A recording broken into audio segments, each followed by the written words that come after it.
paz do Senhor, queridos amigos e amados irmãos. Mais uma vez nós estamos aqui, pela infinita misericórdia do Senhor Jesus Cristo, para ministrarmos as lições da Escola Bíblica Dominical do segundo trimestre de 2023. Lições essas, querido, que servem para o nosso crescimento, aperfeiçoamento espiritual, para a nossa maturidade espiritual e assim continuarmos caminhando no caminho da fé e agradando o nosso Senhor Jesus Cristo. Louva a Deus pela sua vida, pela sua presença aí desse lado. Os meus votos e desejos é que Deus continue abençoando a sua vida de maneira extraordinária, realizando seus sonhos, seus projetos, ajudando você em todos os aspectos da sua vida e da sua família. Amém, queridos? Que Deus abençoe então desde já em nome do Senhor Jesus. Quero deixar destacado, e você acompanha aí na tela, o tema geral desse trimestre, queridos, que tem como título Relacionamentos em Família, superando desafios e problemas com exemplos da Palavra de Deus. Então está aí o tema que nós estamos abordando e os seus desdobramentos, que são as 13 lições. Quero deixar aqui a lição de hoje, você acompanha na tela. A lição de hoje, queridos, é a lição 12ª, e o título dela é Criando Filhos Saudáveis. Criando Filhos Saudáveis. Glórias ao nome do Senhor. Aí está o título da nossa lição de hoje. Veja aí na tela também o texto áureo, queridos. O texto áureo está em Lucas capítulo 2, verso 52, abre aspas, diz: E crescia Jesus em sabedoria e em estatura e em graça para com Deus e para com os homens. Lucas capítulo 2, verso 52. Glórias a Deus. Quero também deixar registrado, você acompanha aí na tela, a verdade prática, queridos, que diz da seguinte maneira: a vontade de Deus é que os pais eduquem seus filhos de acordo com os princípios divinos, a fim de que eles cresçam de maneira saudável e equilibrada. Glórias ao nome do Senhor. Essa foi, queridos, a nossa verdade prática. Veja aí na tela também os objetivos da nossa missão. O primeiro deles, queridos, é revelar a normalidade da família de Jesus. Segundo, abordar as fases da vida de Jesus conforme os evangelhos apresentam. E terceiro, explicar o tríplice desenvolvimento do Senhor Jesus. Glória a Deus. Aí estão os objetivos da nossa lição. Quero também deixar registrado e destacar, você acompanha aí na tela, os tópicos e subtópicos da nossa lição, queridos. O primeiro tópico da nossa lição tem como título Uma Família Normal. O primeiro subtópico diz Dados Gerais da Família.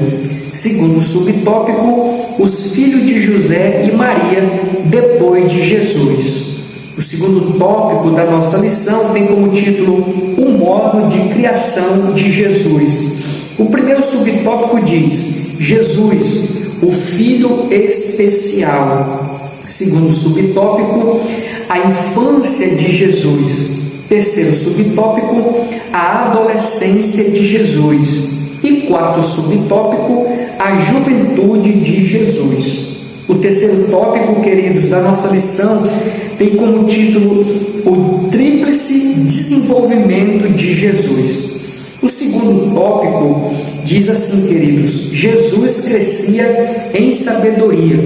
O segundo subtópico diz: Jesus crescia em estatura. E o terceiro subtópico diz: Jesus crescia em graça diante de Deus e dos homens.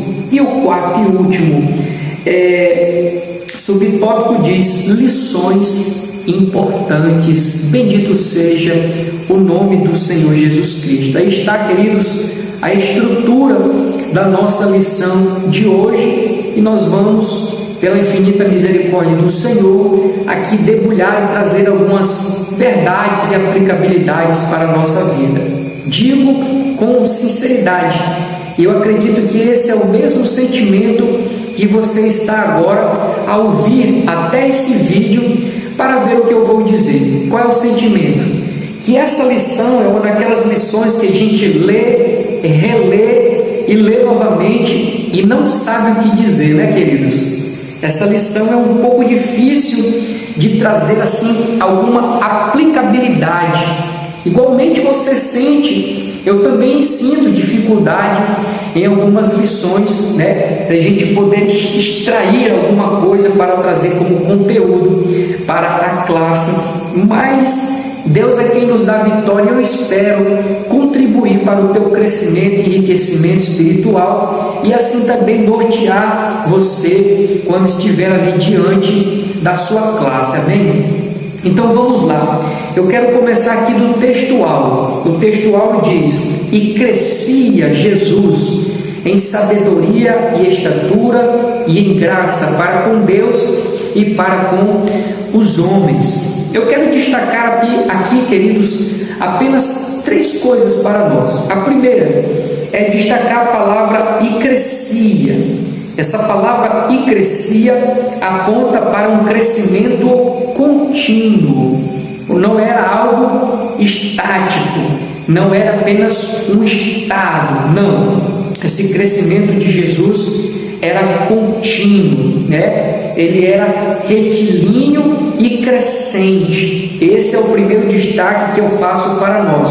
Ou seja, para os pais é necessário, né, que haja essa educação contínua, esse investimento nos filhos contínuo, essa vontade de ver os filhos desenvolver seja contínuo. De igual modo, assim, na vida de Jesus tinha, bendito seja o nome do Senhor Jesus Cristo. Quando eu olho também para esse texto, queridos, eu enxergo a tríplice função dos pais.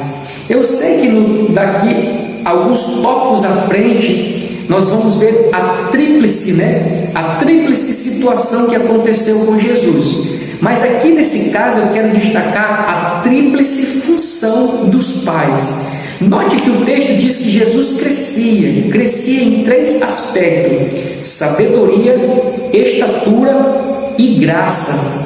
Então são essas 3 funções que os pais vão desenvolver nos filhos, fazer com que eles sejam sábios, com que eles cresçam em estatura, no caso aqui, o porte físico, que está atrelado à questão da boa alimentação, e em graça, ou seja, alguém que encontrava o favor de Deus e dos homens. E tudo isso, queridos, é atribuição dos pais. Tudo isso é dever dos pais, fazer com que essas coisas aconteçam aqui na vida dos filhos. Crescer em sabedoria, em estatura e graça. Bendito seja o nome do Senhor. A terceira situação que eu quero destacar aqui do textual, queridos, é assim, que aqui nós temos o exemplo de filho que todo pai gostaria de ter, não é isso? O texto está falando de Jesus, ou do modo como ele foi criado, do modo como ele cresceu, as características que nele foi desenvolvida. E eu destaco dizendo que essas características, esse exemplo de Jesus quando criança, é o exemplo que todo pai gostaria de ter.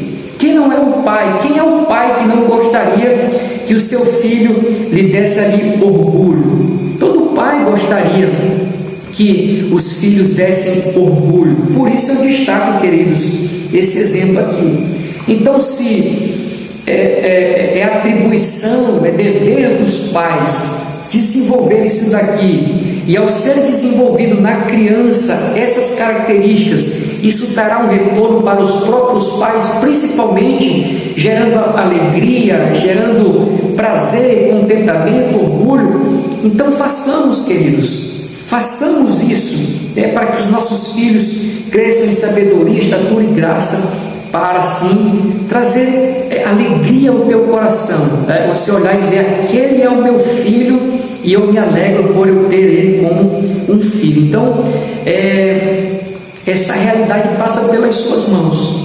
Então dedique-se na criação dos seus filhos, dê o melhor para os seus filhos, invista tempo, invista dinheiro, invista dedicação, invista amor no seu filho, e com certeza você terá o retorno disso. Amém, queridos?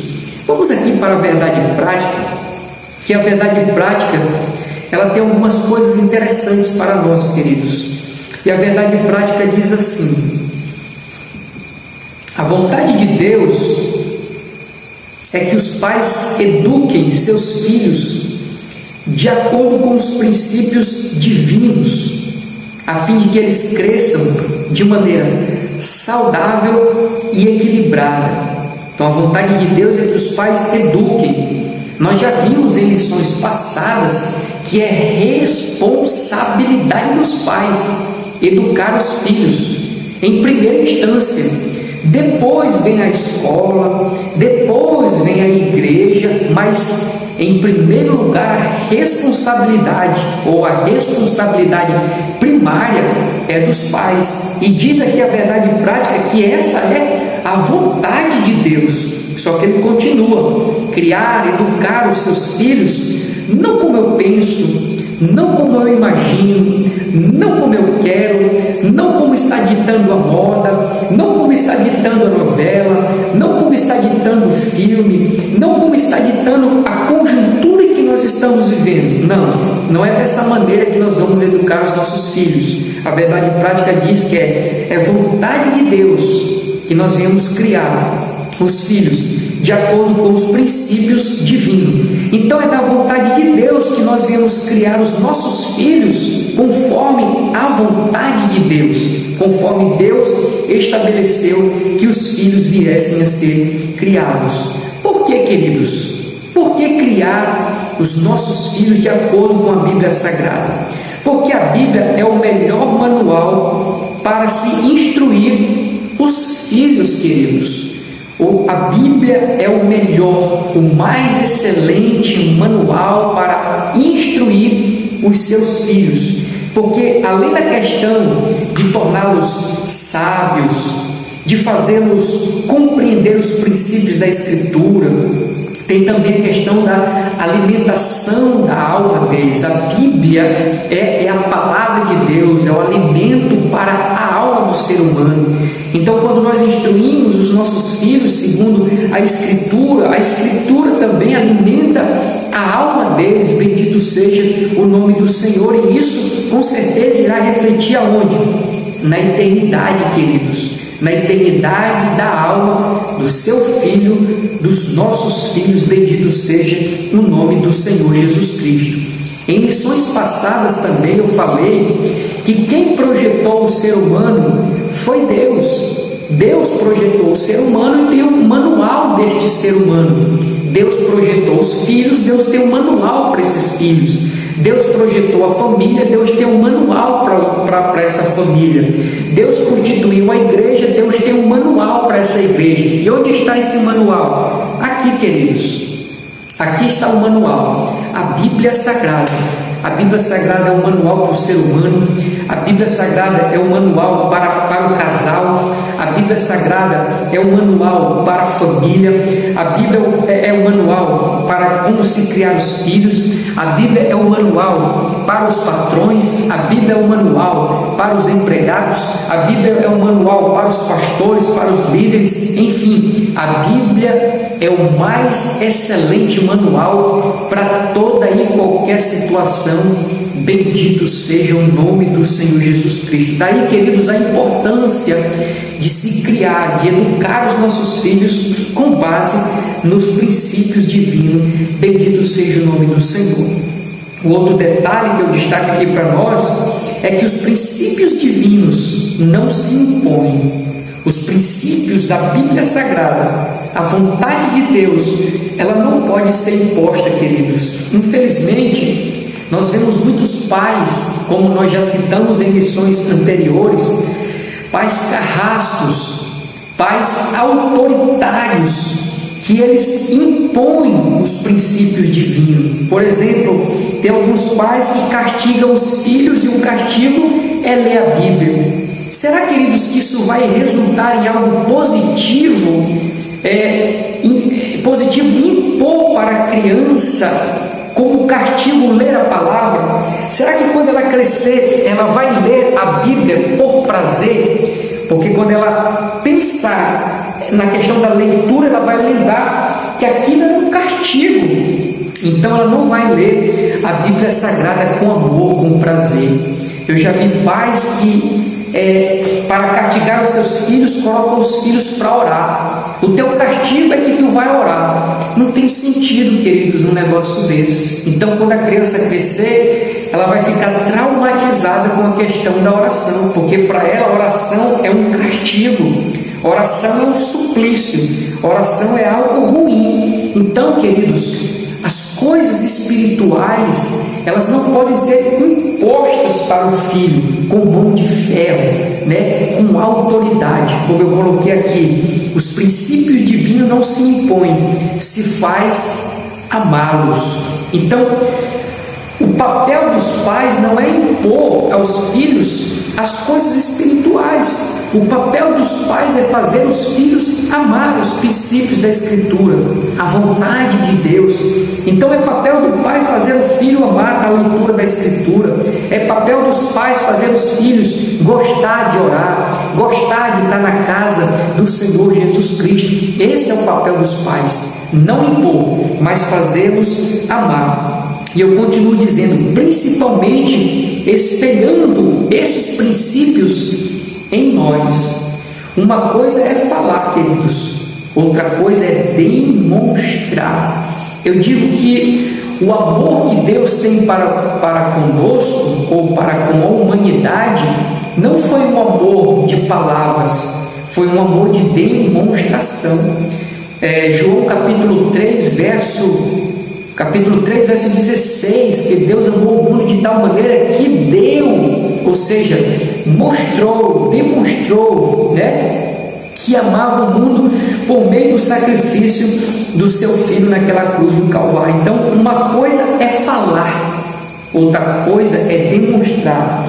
E fazer com que os filhos amem os princípios da Bíblia Sagrada, amem a oração, amem a casa do Senhor, eu tenho que mostrar com a minha vida. E não só falar, eu tenho que mostrar para eles com exemplo de que eu gosto de orar, de que eu gosto de ler a Bíblia, de que eu gosto de estar na casa do Senhor. Aí sim fará toda a diferença na vida dessa criança quando ela crescer. Amém, queridos? Vamos avançar, vamos aqui para a introdução da lição, que diz assim: o Senhor Jesus nasceu numa família normal.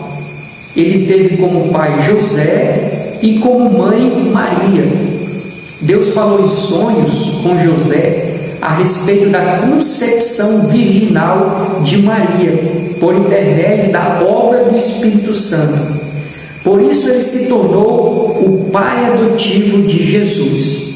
A criança concebida no ventre de Maria era de fato o Verbo que se fez carne e habitou entre nós.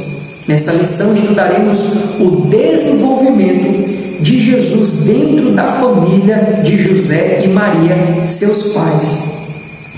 Nosso propósito é extrair lições da casa do nosso Senhor, que nos auxiliem nos desafios familiares atuais. Eu achei interessante, queridos, essa lição, porque Jesus, ele nasce, como diz aqui o autor, numa família normal.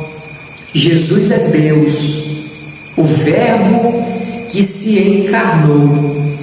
E para ele vir a esse mundo, ele precisou fazer parte de uma família, ter ali uma mãe e ter ali um pai. Mãe essa que gerou, como diz aqui a Escritura, sendo ela virgem, gerada pelo Espírito Santo de Deus.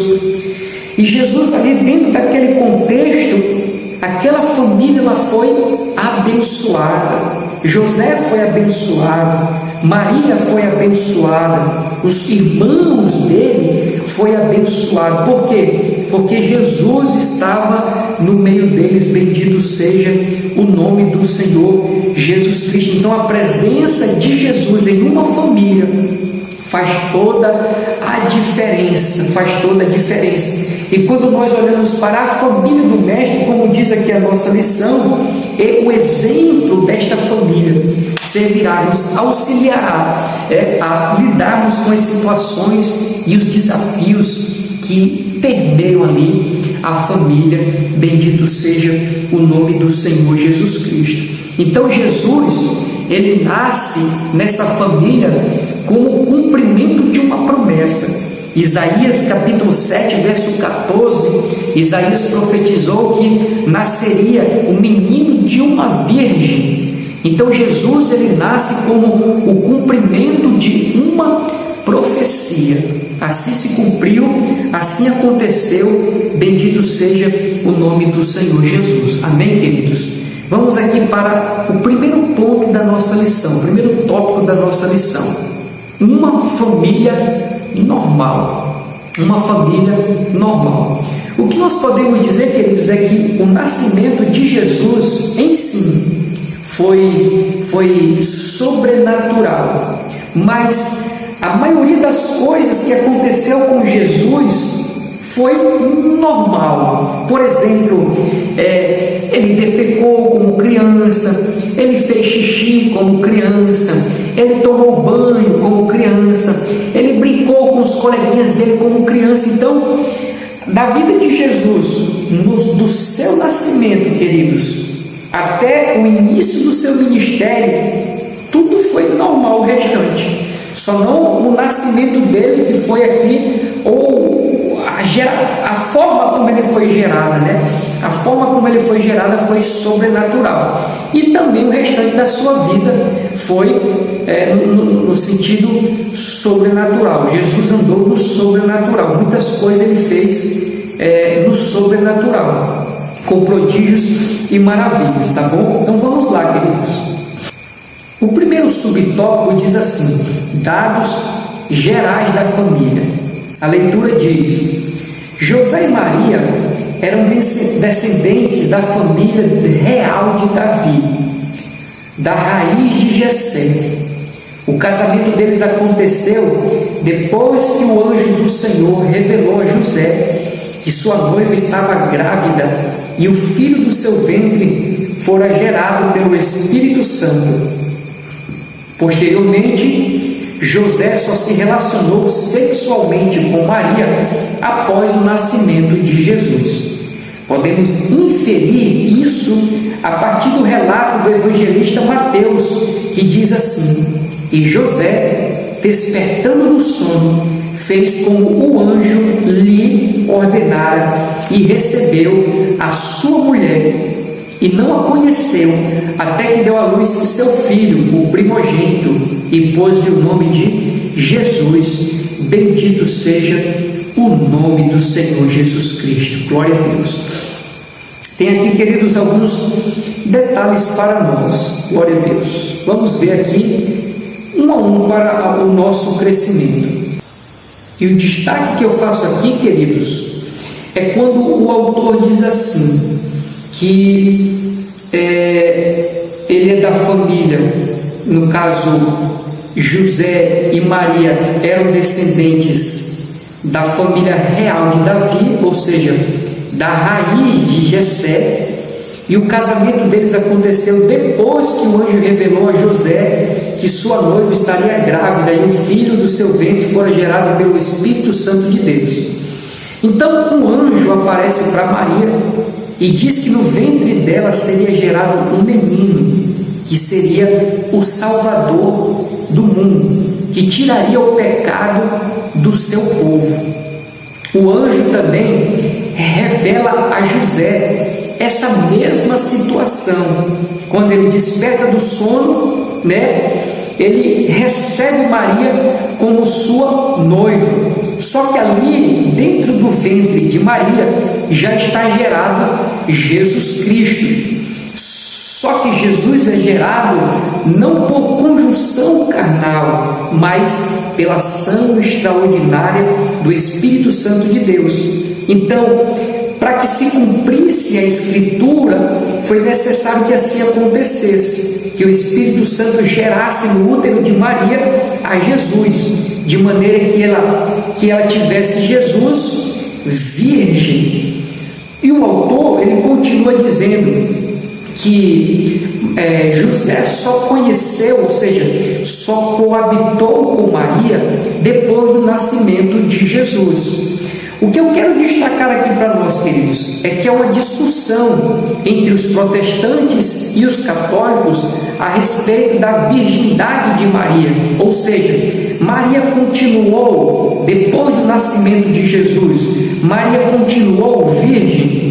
Nós, os evangélicos, os protestantes, cremos que Maria não continuou virgem, mas os católicos creem, defendem e têm a doutrina da virgindade de Maria, ou seja, eles acreditam que após o nascimento de Jesus, Maria ainda continuou virgem, mesmo estando casada com José, ela morreu virgem. Essa doutrina aqui é defendida pelos católicos. Mas eu quero trazer dois textos, queridos, dois textos que lançam por terra essa realidade.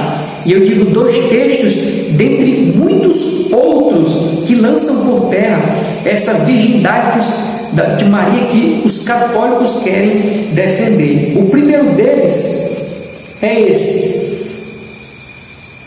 que nós acabamos de ler de Mateus, não é isso? Mateus capítulo 1, verso 24 e 25, que diz assim: e não a conheceu até que deu à luz ao seu primogênito e pôs-lhe o nome de Jesus.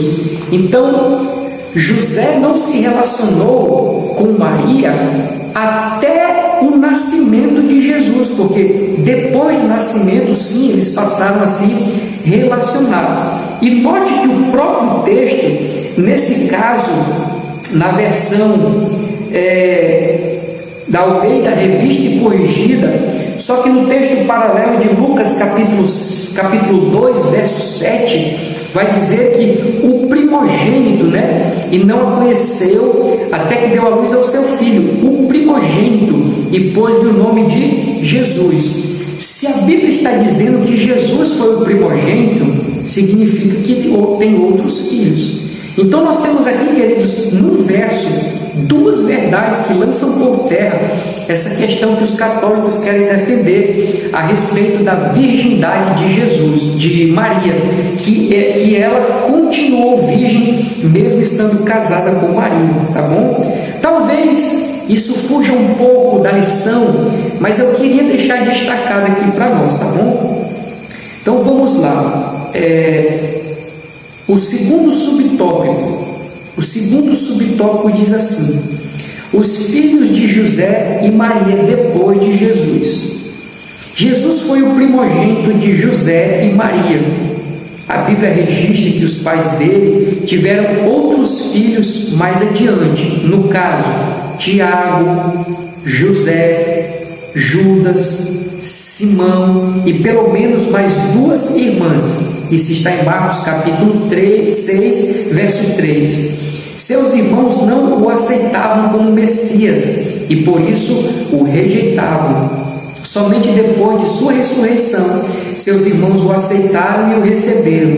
Tiago, talvez o mais incrédulo deles, tornou-se um seguidor de Jesus Cristo e, mesmo não sendo um dos apóstolos, tornou-se o líder principal da igreja em Jerusalém. Bendito seja o nome do Senhor Jesus Cristo. Aí fica a pergunta: então, como agora os católicos vão defender a virgindade de Jesus, sendo que a própria Escritura vai falar que Jesus tinha outros irmãos e ainda cita o nome desses irmãos? A questão é que eles pegam a palavra irmãos no original e traduzem como parente próximo, ou seja, um primo, um tio, ou uma tia, quem sabe, e não irmãos no sentido de sangue. É assim que eles querem interpretar. Mas tem toda uma discussão, e no final das contas, queridos, essa palavra irmãos está falando sim a respeito de que essas pessoas eram realmente irmãos do Senhor Jesus Cristo. Bendito seja o nome do Senhor Jesus. Já aqui o autor cita essa realidade, que para mim é uma pena, diga-se de passagem, que Jesus ele teve outros irmãos e irmãs, e os seus irmãos não creram, não acreditaram que ele era o Messias, não acreditaram que ele é o Salvador. Também pudera, queridos, não é fácil, não sei se você consegue se colocar no lugar dessas pessoas.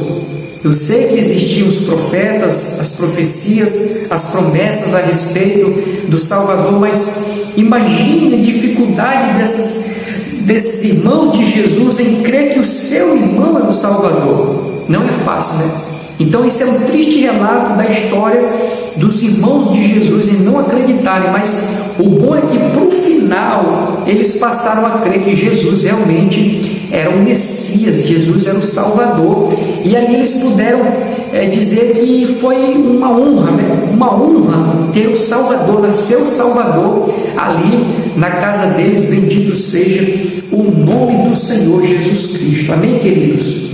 Vamos para o segundo tópico da nossa lição. O segundo tópico diz o modo de criação de Jesus. Primeiro subtópico diz Jesus, o Filho especial. A leitura vai dizer assim, queridos: a despeito de Jesus ter sido especial, José e Maria nunca trataram os demais filhos com desprezo.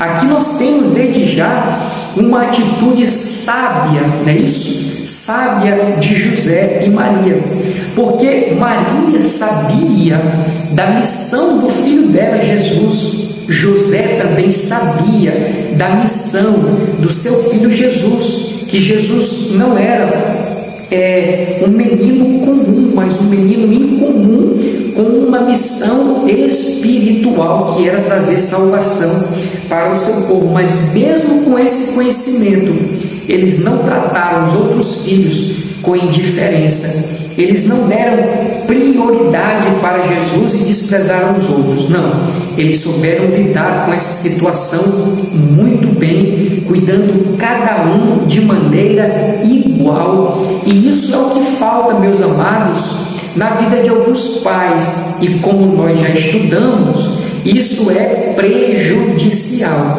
que é a questão da predileção. Às vezes alguns pais, eles se dedicam mais a alguns filhos, eles amam mais alguns filhos em detrimento de outro. Se um canta bem, se um tem um talento, um grande talento, a atenção está voltada para esse filho, e o outro que se dane. Mas não é bem assim, porque senão essa criança crescerá com trauma. Alguém poderia dizer que José e Maria deram sim privilégios para Jesus, por isso que eles não creram que Jesus era o Messias, o Salvador, porque tinham inveja de Jesus. Não, queridos, aqui a incredulidade dos irmãos de Jesus não era por questão de predileção, é pela dificuldade mesmo de acreditar que o irmão deles seria. Mas como pode o nosso irmão ser o Salvador? É pela dificuldade mesmo, meus amados. Por isso que até então, lá no final, eles passaram a crer, tá bom? Continuando aqui a leitura, eles sabiam, os pais, sabiam que havia algo especial na vida do primogênito, pois lhe fora revelado que ele seria o Salvador, o Filho de Deus. Nesse sentido, José e Maria souberam administrar essa diferença, sem diminuir os outros irmãos. Conhecemos melhor a maneira como o nosso Senhor se desenvolveu, segundo a sua humanidade, analisando as fases de sua vida, ou seja, a infância, a adolescência e a juventude. Bendito seja o nome do Senhor Jesus Cristo. Eu destaquei duas coisas aqui para nós. Aqui está algumas atitudes incríveis dos pais, queridos. Está aqui uma boa atitude, um bom procedimento, uma prática sábia dos pais de José e Maria em não favorecer um em detrimento dos outros, mesmo sabendo que estava diante deles o Salvador do mundo, o Verbo encarnado de Deus. Louvado seja o nome do Senhor Jesus Cristo. E isso fez toda a diferença para a harmonia naquele lar. O fato dos pais saberem lidar com esse detalhe de Jesus ser especial, nascer com uma missão especial, essa administração dos pais fez com que houvesse harmonia no lar. Porque fora essa passagem que a Bíblia registra dos irmãos não crerem em Jesus, nós não vemos outra coisa assim de guerra, de luta, de batalha entre um deles. Então eu creio piamente que a família de Jesus era uma família abençoada, uma família unida, uma família amorosa, uma família que se preocupava uns com os outros. Como resultado, desse procedimento aqui de José e Maria, não fazendo a predileção entre um filho e outro. Amém, queridos? Vamos avançando no segundo subtópico, que diz assim: a infância de Jesus. A infância de Jesus. Após nascer em Belém da Judéia, nosso Senhor foi colocado num colchão para ração aos animais. Não se tratava de objeto de um palácio real, pois seus pais não tinham uma alternativa. Depois de 8 dias, José e Maria levaram o menino para a circuncisão e lhe deram o nome de Jesus. Todo o tratamento que Jesus recebeu foi semelhante aos dos outros meninos nascidos em Israel. Nosso Senhor teve uma infância como a de qualquer outro menino da Judéia. Ele cresceu e desenvolveu-se sob os cuidados dos seus pais. Quanto à alimentação, proteção, saúde mental e física e principalmente a vida espiritual, ele precisava dos cuidados dos seus pais. Nosso Senhor teve de deixar a sua terra provisoriamente, tendo de ir para o Egito para escapar do rei Herodes, até que mais tarde, juntamente com seus pais, ele voltou para a terra de Israel. Então, a Bíblia vai citar aqui algumas situações, queridos, a respeito da vida de Jesus, a começar ali pelo contexto onde ele nasceu, A Bíblia diz que todo ano tinha o recenseamento.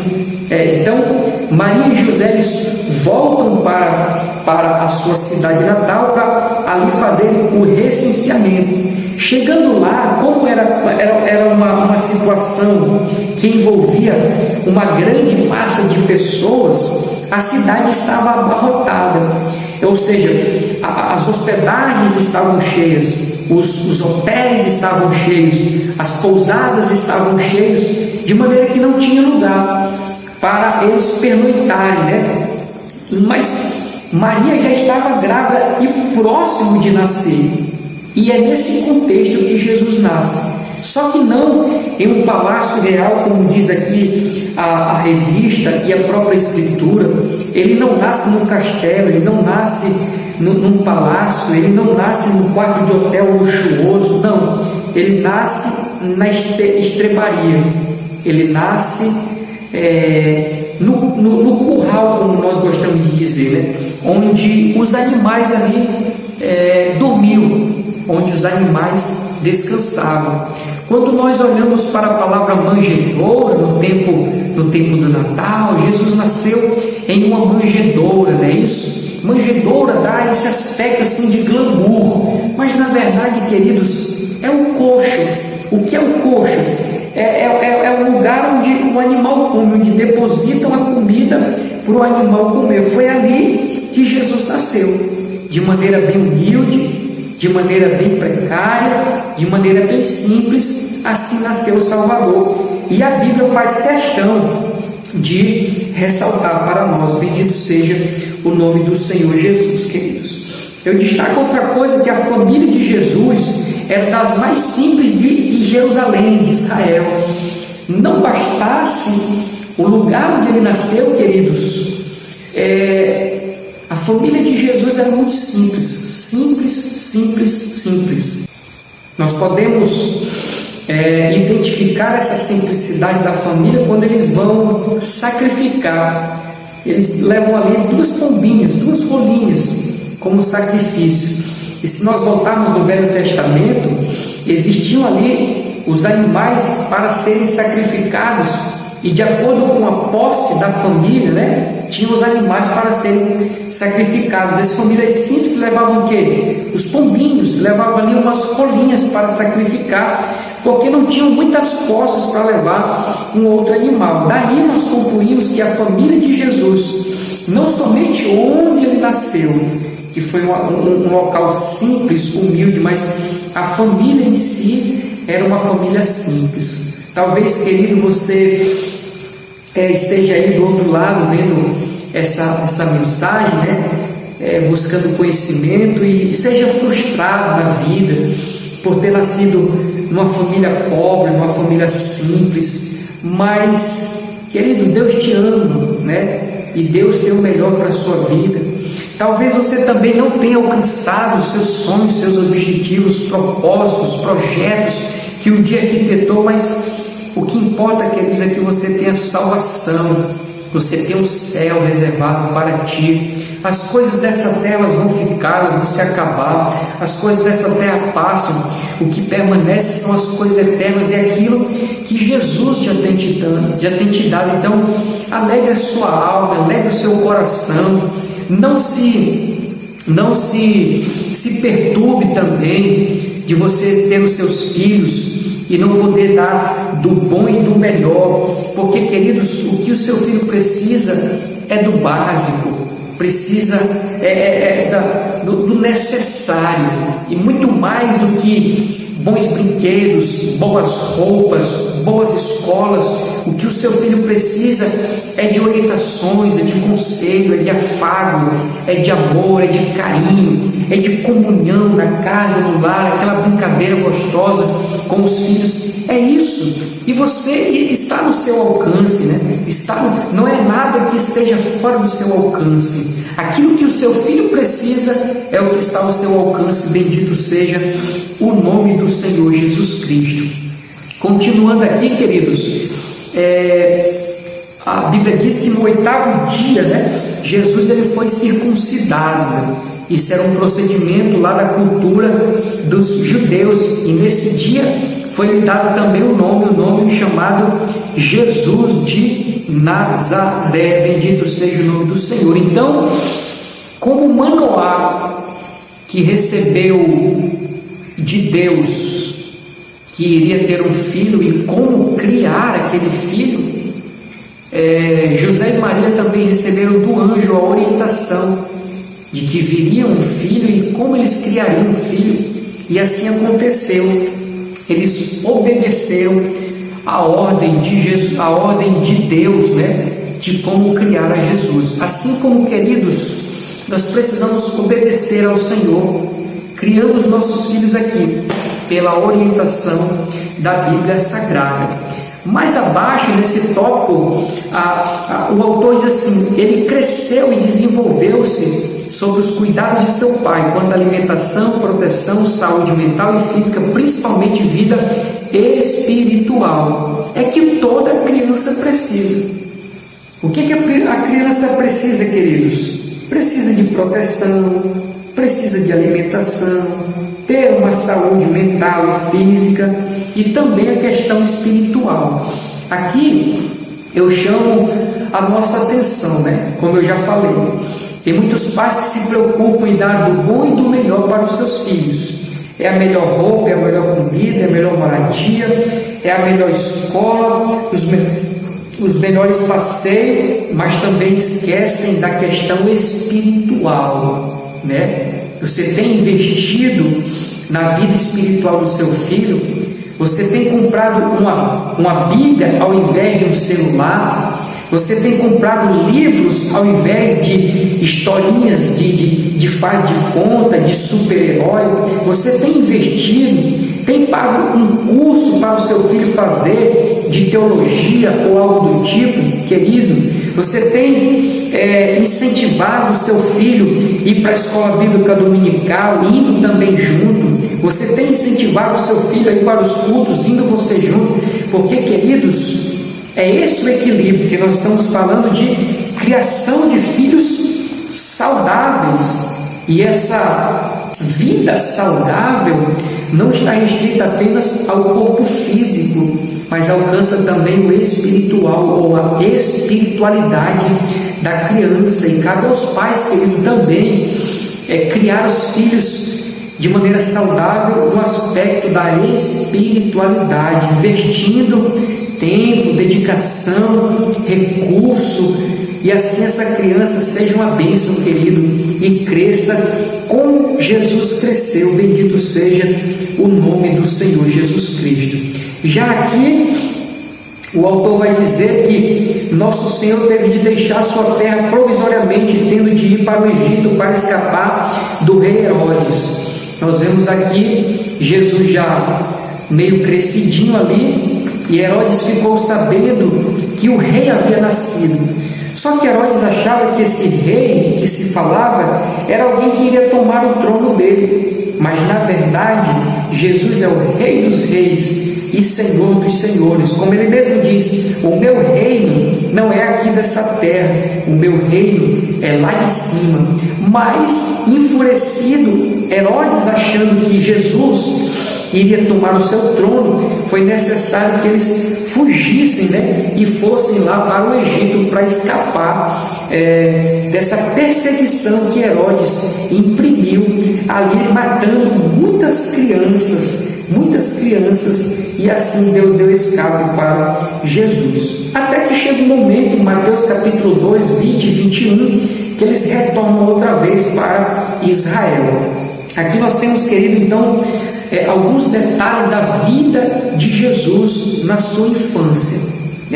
A Bíblia não entra em muitos detalhes, porque eu acredito não ser da vontade de Deus entrar nos pormenores da vida de Jesus. Porque qual sentido teria falar que Jesus estava brincando? Como eu já li, né? Curioso que sou, já li algum livro, né? Lógico que extra-bíblico, não vou dizer antibíblico, né? Mas beira ao antibíblico, mas é extra-bíblico que pessoas que se dispõem a escrever ali alguma coisa a respeito da vida, da infância de Jesus. Alguém chega até a dizer que ele fez um bonequinho de barro e deu vida àquele bonequinho de barro, mas nada, queridos, na Bíblia Sagrada diz a respeito disso. Pelo contrário, a Bíblia se cala, trazendo apenas aquilo que é importante para nós. Amém? Vamos aqui para a adolescência de Jesus. Nós falamos então que ele era um filho especial. Nós falamos aqui que ele, alguma coisa a respeito da infância dele, e nós vamos falar aqui um pouco sobre a adolescência, que começa dos 12 até ali os 17 anos. Amém? Então vamos lá.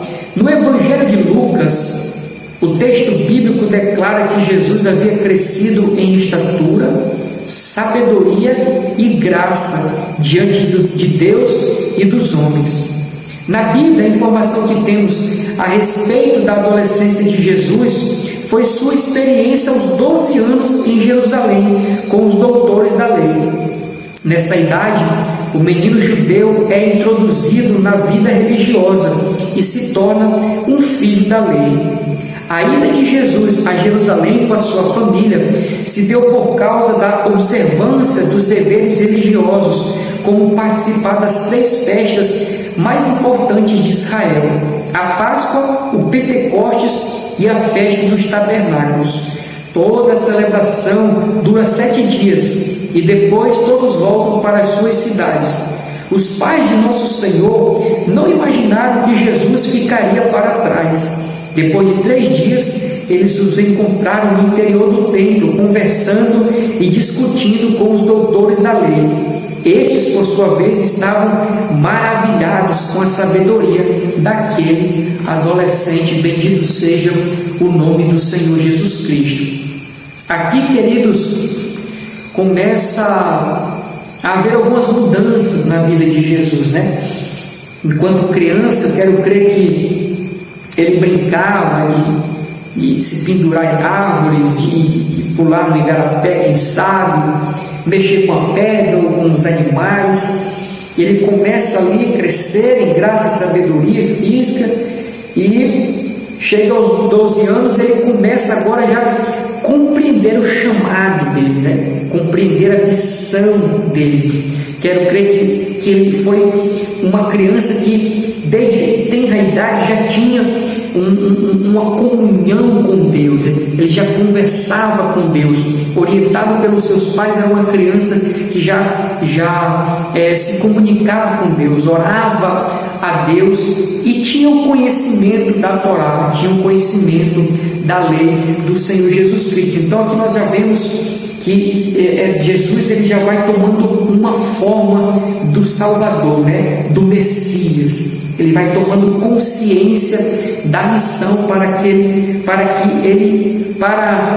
aquilo que ele havia vindo a esse mundo. Amém? E o destaque que eu faço é que para o judeu tinha 3 festas anuais. Cada ano 3 festas grandes eram realizadas: a Páscoa, o Pentecostes e a festa dos tabernáculos. Os judeus, queridos, eles se espalharam pela terra, e 3 vezes ao ano eles vinham e se reuniam para celebrar essas festas. E numa dessas festas, Jesus com a sua família veio. Após a festa, eles decidem voltar para a sua terra natal. Só que ali, talvez pela uma distração dos pais, eles não perceberam a ausência de Jesus. Talvez ali achando que ele estivesse com algum amigo ou com alguém conhecido, em alguma carruagem ou junto aos animais, eles partiram. Só que 3 dias depois, eles não acharam, procuraram Jesus de um lado para o outro, no meio das bagagens, no meio dos animais, pergunta para um, pergunta para outro, e não acham Jesus. Eles decidem voltar, e quando eles voltam, onde Jesus estava? No templo, com os doutores, discutindo, ou seja, dialogando a respeito das coisas eternas, das coisas espirituais, daquilo que estava na lei do Senhor. Eu digo aqui até que foi um descuido dos pais, né?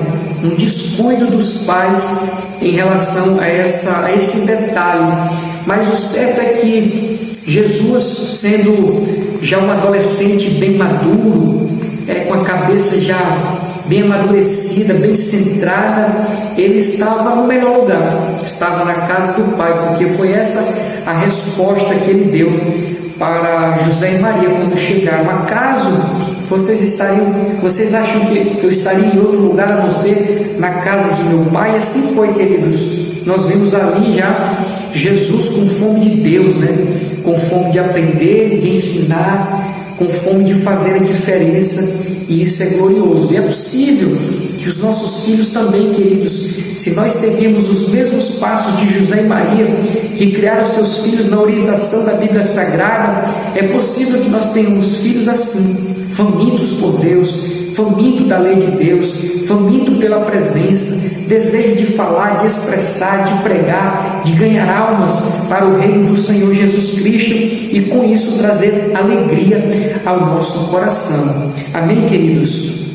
Aqui no final, o autor diz assim: depois desses 3 dias, eles o encontraram no interior do templo, conversando e discutindo com os doutores da lei. Estes, por sua vez, estavam maravilhados com a sabedoria daquele adolescente. A ressalva que eu faço é que Jesus, ele começou a se distinguir dos demais. Até os 11 anos, ele era normal como os demais pré-adolescentes. A partir do 12, ele começa a se diferenciar. Não como uma forma de arrogância ou de prepotência, mas conhecendo para que ele veio a essa terra, para cumprir o propósito e o chamado de Deus. Bendito seja o nome do Senhor Jesus Cristo. Aqui eu creio, queridos, que cada um de nós temos um propósito nessa terra. Cada um de nós temos um objetivo, uma missão, ou algumas missões para realizarmos nesta terra. Eu acredito que eu não nasci por nascer. Eu acredito que você não nasceu por nascer. Eu acredito que os seus filhos não nasceram por nascer. Eu sinto no mais profundo da minha alma, queridos, que eu nasci com um propósito de Deus e digo ao Senhor: Senhor, me ajude a cumprir o propósito para o qual o Senhor permitiu que eu viesse a essa terra. Assim também, querido, se você acha que está sem propósito, que a sua vida está sem sentido, creia nessa verdade que eu estou dizendo. Deus, Ele permitiu que você viesse a essa terra, porque Ele tem uma missão para você desenvolver. Quem sabe não é simplesmente como manual, porque manual foi o caminho, foi o elo para que aquele jovem Sansão viesse à terra. Quem sabe o fruto que você tem, Deus permitiu que você viesse a essa terra, para que ao você crescer, você gerasse alguns frutos, e esses frutos iriam impactar a terra, não é isso? Então, faça com que você compreenda o chamado de Deus, a missão de Deus para a sua vida, e assim também para a vida dos seus filhos, porque assim como eu, você, os seus filhos, os meus filhos, todos nós temos um projeto de Deus, nós temos uma missão de Deus para cumprir na face dessa terra, porque eu creio piamente, queridos, que nós não nascemos apenas por nascer, tem algo muito maior reservado para as nossas vidas. Amém? Vamos aqui para o quarto ponto da nossa lição: a juventude de Jesus. Ou seja, ele pegou aqui dos 12 aos 30 anos. Então vamos lá. Dos 12 aos 30 anos de idade, a adolescência e a juventude de Jesus são praticamente desconhecidas. As únicas informações que a história nos fornece são as que estão reveladas nos evangelhos. Depois da experiência com os doutores da lei em Jerusalém, a Bíblia relata apenas que Jesus voltou a aparecer quando tinha já 30 anos, ao ser batizado por João Batista no Rio Jordão. Tudo o que se tem de conhecimento acerca desses anos ocultos da vida de Jesus é que ele aprendeu a profissão de carpinteiro com José e exerceu até aos 30 anos. Visto que José já havia morrido, é possível que Jesus tenha sido o responsável pelo sustento da família por esses anos.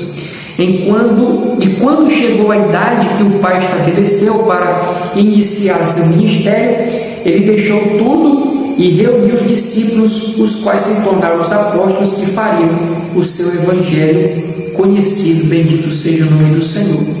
Então, queridos, nessa cena de Jesus no templo, dialogando com os doutores, a Bíblia vai se calar depois daí.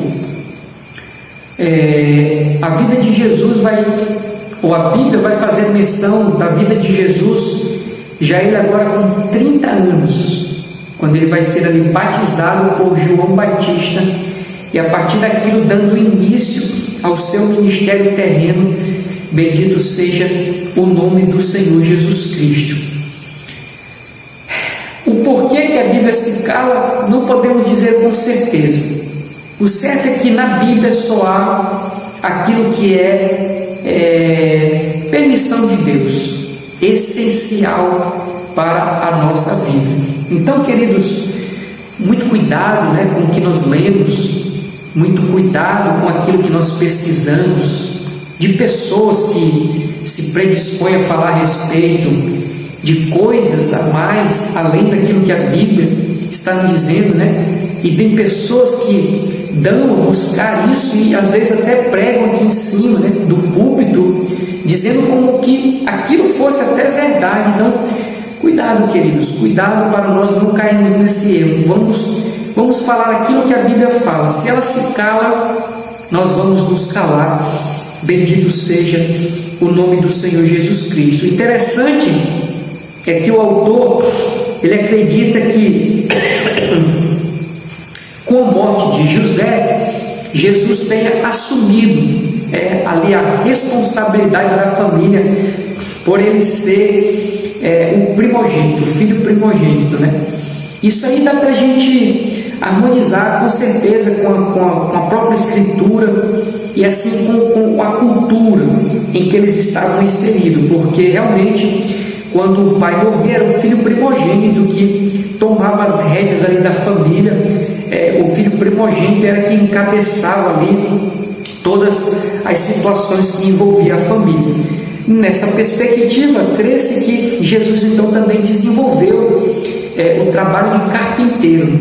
O José tinha essa profissão de carpinteiro, e há quem diga que os filhos, na grande maioria, sempre seguiam a mesma profissão que o seu pai desenvolvia. Há quem discuta que carpinteiro não está restrito a alguém que mexa com móvel, né? Mas é muito mais amplo, é alguém que constrói, enfim, isso é algo irrelevante, é irrelevante. O certo é que Jesus ele desenvolveu também uma profissão, ele teve a sua profissão, mas num dado momento ali, quando nós vamos ver, a partir dos 30 anos, ele realmente decide viver todo o plano divino que Deus tinha para a vida dele. Bendito seja o nome do Senhor Jesus. Então eu concluo trazendo aqui 3 situações para nós. A primeira, Jesus ele não se apegou a esse mundo.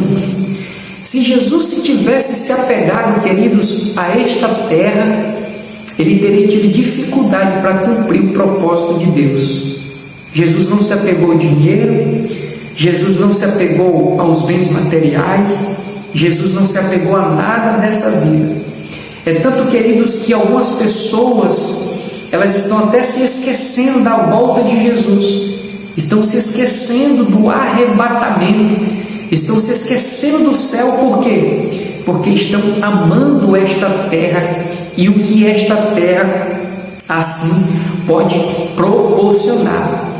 E nós vemos em Jesus que ele abriu mão de tudo isso, ele não se apegou. Segundo, ele sabia da sua missão. Jesus ele sabia, pela revelação dos seus pais, e até eu creio também que o próprio Deus se revelou a ele, o orientando ali a respeito do que seria a sua missão, que é se entregar, morrer para perdoar o pecado da humanidade. É tanto que ele disse que a comida dele, a bebida dele era fazer a vontade do Pai. Então Jesus ele tinha ali o conhecimento da sua missão. E o terceiro, queridos, é que Jesus ele também sabia que o tempo que ele tinha sobre esta terra era curto. Ele sabia que o tempo que ele tinha de vida e para cumprir o propósito, a missão dele era curto. Então ele não perdeu tempo com as superficialidades desta terra. É bem verdade que na lição da semana que vem nós vamos ver Jesus ali se relacionando com Marta, com Maria, com Lázaro. Então, enquanto Jesus desenvolvia o seu ministério, ele também criou laços pessoais, laços com pessoas, ele criou amizades. Ele sabia da sua missão, ele sabia que o seu tempo era curto, mas também ele viveu coisas normais desta terra, mas sem se apegar a ela e sem perder tempo. É tanto que quando nós estamos lendo o Evangelho, queridos, a gente vê ali o ministério de Jesus muito intenso, de uma cidade para outra, de uma aldeia para outra. Daqui a pouco ele está ali, vai para lá e vai para lá, e nós vemos uma intensidade muito grande. Por quê? Porque Jesus sabia que o tempo estava para se cumprir e a missão dele estava para ser ali consumada em nome do Senhor Jesus Cristo. Amém? Vamos para o terceiro tópico da nossa lição, queridos. O terceiro tópico da lição diz assim: o tríplice desenvolvimento de Jesus. Eu disse para os irmãos, tomando como base ali o nosso textual, que da tríplice missão dos pais, que é fazer com que os filhos cresçam em sabedoria, em estatura e em graça. Já esse tópico mostra que Jesus crescia com isso. Então nós vamos ver aqui uma a uma dessas características que Jesus possuía. A leitura diz assim, queridos: o Evangelho de Lucas, capítulo 2, versos 51 e 52, diz o seguinte: e desceu com eles, e foi para Nazaré, e era-lhes sujeito. Sua mãe guardava no coração todas essas coisas, e crescia Jesus em sabedoria, em estatura e em graça para com Deus e com os homens. Um detalhe que eu chamo a nossa atenção aqui, antes de nós entrarmos para esses três aspectos da vida de Jesus, é que, com base nesse texto de Lucas 2, 51 e 52, Jesus era obediente aos seus pais. Note que o texto diz assim: e era-lhes sujeito, ou seja, era um menino obediente aos pais, um menino que agradava aos pais, um menino que trazia alegria aos pais. Bendito seja o nome do Senhor Jesus Cristo. Então vamos aqui, queridos, para o primeiro subtópico desse tópico. Jesus crescia em sabedoria. Jesus recebeu uma educação básica que qualquer menino judeu receberia. Ele aprendeu a ler, a escrever, viveu uma vida simples, pois sua família era pobre, como eu já citei. Nosso Senhor crescia em sabedoria, ou seja, sua relação com o Pai, seus princípios de vida e disposição em resolver problemas eram dignos de uma pessoa sábia. Certamente essa foi a razão de Lucas cunhar a palavra sabedoria antes de estatura. Bendito seja o nome do Senhor Jesus Cristo. Então note que a Bíblia diz que Jesus crescia em sabedoria. Jesus não era uma criança ali atordoada, uma criança perdida no tempo, não. Ele cresceu em sabedoria. Aqui também eu tenho que ressaltar o papel dos pais, como eu já ressaltei. Então os pais contribuíram muito para esse aspecto aqui de Jesus Cristo crescer em sabedoria. O certo é que nós precisamos, queridos, fazer uma diferença aqui entre inteligência e sabedoria. O que é? Então, nem todo inteligente é sábio, mas todo sábio é inteligente. Sabedoria, queridos, é ter a inteligência e saber aplicar essa inteligência. Sabedoria também está atrelada a alguém que sabe responder, sabe escolher, sabe conduzir a sua vida. Esse sim é sábio. O inteligente, ele pode ter até dinheiro, ele pode ter até bens materiais, mas ele desperdiça isso com muita facilidade, porque ele só é inteligente. E Jesus não era somente inteligente, ele era sábio.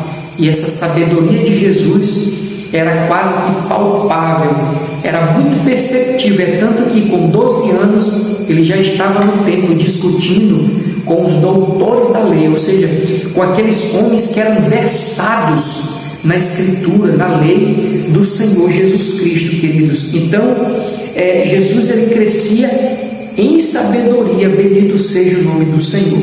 Segundo, Jesus crescia em estatura. A palavra estatura se refere ao crescimento físico do menino Jesus, pois o texto está no contexto do desenvolvimento físico do nosso Senhor. Jesus viveu em Nazaré até os 30 anos.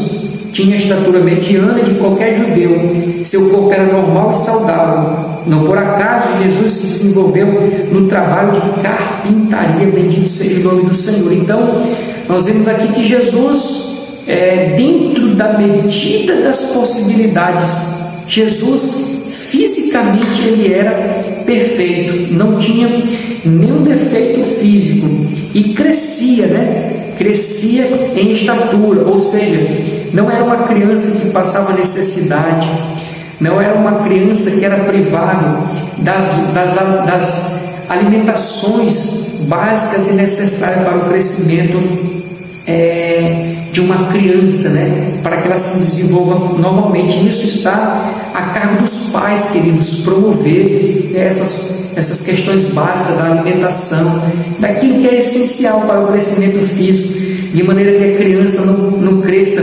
desnutrida, de maneira que a criança não cresça atrofiada ou tenha ali dificuldade em desenvolver o seu corpo físico. Amém, queridos? Então nós vemos que os pais de Jesus criaram ele da melhor maneira possível, e até mesmo dentro das suas possibilidades, mesmo sendo eles pobres, mas Jesus crescia também.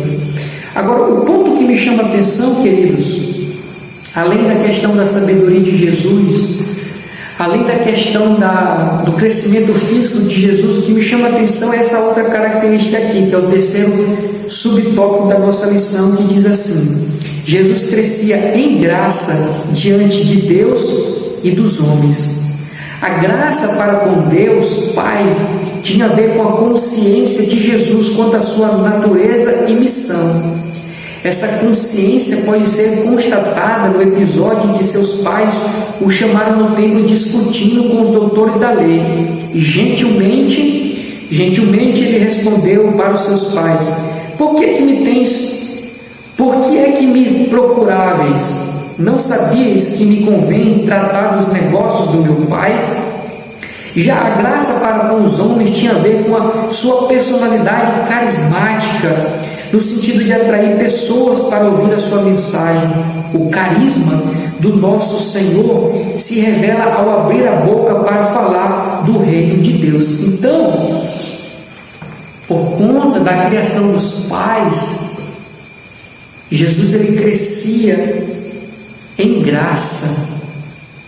E eu disse que esse crescimento era contínuo, não era algo estático. Jesus crescia em graça, em dois aspectos: diante de Deus e diante dos homens. Eu já falei aqui, queridos, que tem pais que se dedicam a dar do bom e do melhor, a investir pesadamente no sentido material, de boa escola, bons estudos, bons livros para os seus filhos, mas se esquecem da vida espiritual, ou da espiritualidade dos seus filhos. Note que tem esses dois aspectos que, como pais, nós precisamos atingir em relação à criação dos nossos filhos, queridos. Então, quando a Bíblia diz que Jesus crescia em graça diante dos homens, é que Jesus ele era uma criança que as pessoas se engraçavam dele. Ele tinha um bom testemunho, era um jovem de caráter, ali responsável, que transmitia para as pessoas confiança, essa graça que a Bíblia diz que Jesus crescia para com os homens, é que as pessoas queriam estar perto dele, as pessoas queriam ouvir o que ele falava, queriam aprender o que ele ensinava. Então nós vemos que Jesus ele tinha essa particularidade com as outras pessoas, era bem quisto diante dos homens. Só que ele também era bem quisto diante de Deus. Nós citamos em lições passadas que Jó ele atraiu a atenção de Deus, ele chamou a atenção de Deus. É tanto que o próprio Deus testemunha a respeito da vida de Jó, ali elogiando a Jó, Assim nós queremos crer que Jesus também ele tinha um bom relacionamento com Deus. Deus ele achava graça, né, para com a vida de Jesus Cristo. E nós identificamos que Jesus, mesmo a partir da sua adolescência, ele tinha uma grande comunhão com o Pai Celestial. Não estou dizendo agora com o Pai ali, José, mas com o Pai Celestial. É alguém que tem intimidade, é alguém que tem comunhão, é alguém que tem proximidade com o Pai Celestial. E cabe a nós, queridos, como pais, né, como responsáveis, construir isso na vida dos nossos filhos, né?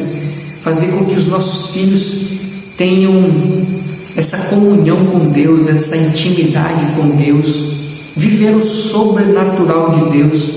E eu achei lindo essa parte da Bíblia e dessa característica de Jesus, que ele crescia nos dois aspectos, né? Graça diante dos homens, era bem quisto, como se ninguém falasse mal de Jesus.